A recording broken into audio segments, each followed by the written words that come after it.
আসসালামু আলাইকুম, welcome back to my channel. কেমন আছেন আপনারা সবাই?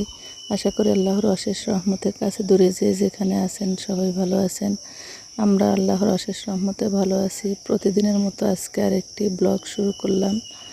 এই তো সকালবেলা ঘুম থেকে উঠেই দেখি আমার আম্মা আর ঐশী নাস্তা বানিয়ে নিচ্ছে। সকালের নাস্তা রুটি।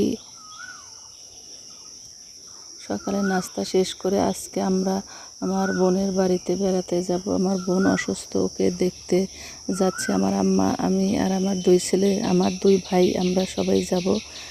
সকাল সকাল বেরিয়ে পড়ব।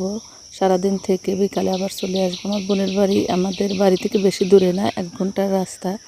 ওকে দেখে আবার চলে আসব। এরপর আমার বড় আপা আসবে।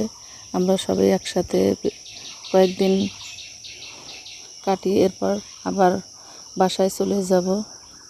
এই তো এই যে আমার বোনের বাড়িতে যাচ্ছে। আমাদের বাড়ির সামনে এই রাস্তাটা কেটে এখানে আবার পাকা রাস্তা বানাবে, এর জন্য এভাবে গর্ত করে নিচ্ছে। এখান দিয়ে ইট বিছিয়ে রাস্তাটা একদম পাকা করা হবে।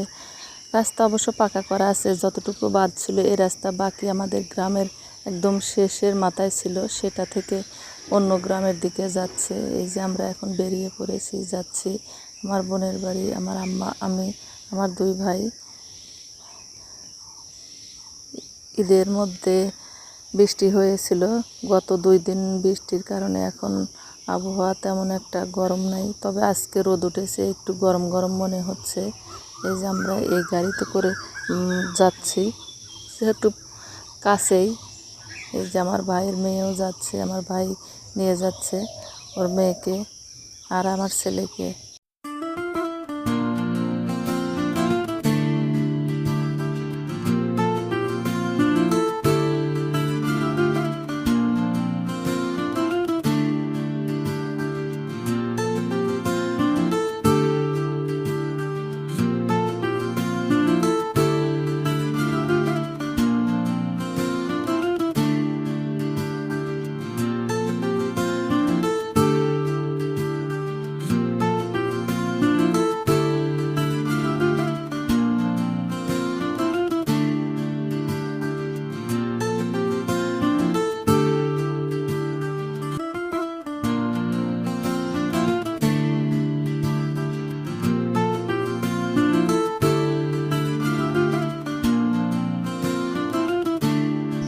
আমাদের বাড়ির পাশে যে ইছামতি নদী, এই নদীর পাড় ধরেই পাকা রাস্তা, এত সুন্দর দেখতে।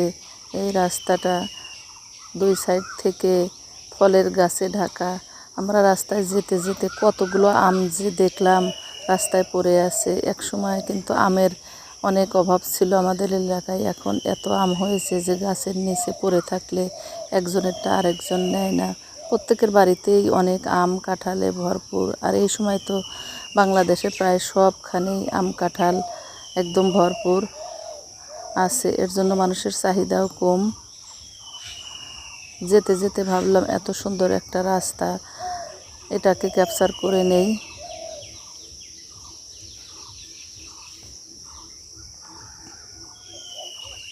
আর এই যে পাশে নদী দেখতে পাচ্ছেন, এটা পানি উন্নয়ন বোর্ডের পরিচালিত এই নদী।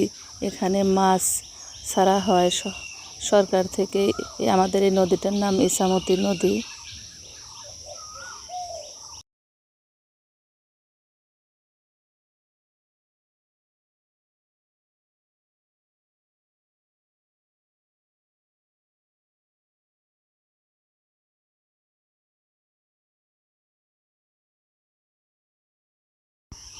এই তো এই যে বোনের বাড়ি যাওয়ার জন্য এখানে এসে আমরা দাঁড়িয়েছি। এখান থেকে মিষ্টি দই কেনা হচ্ছে।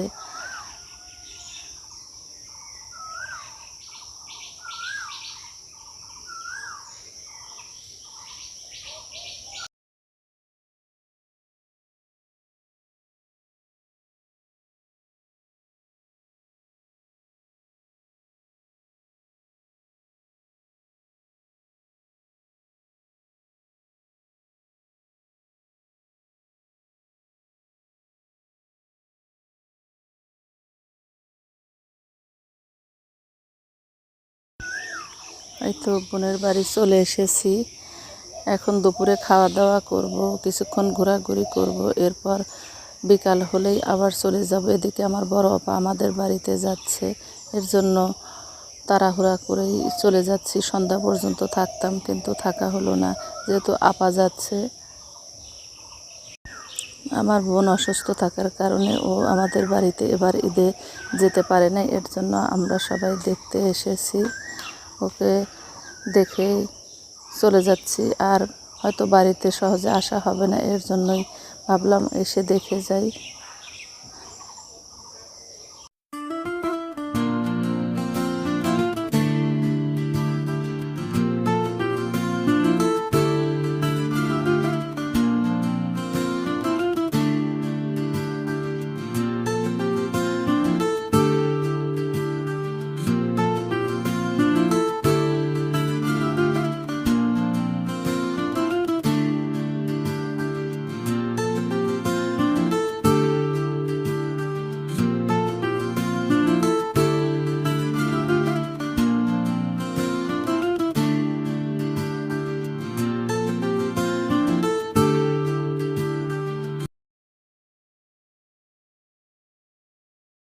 আশা করি আজকের ব্লগটি আপনাদের কাছে ভালো লেগেছে। যদি ভালো লাগে পাশে থাকবেন, আমাকে সাপোর্ট করবেন।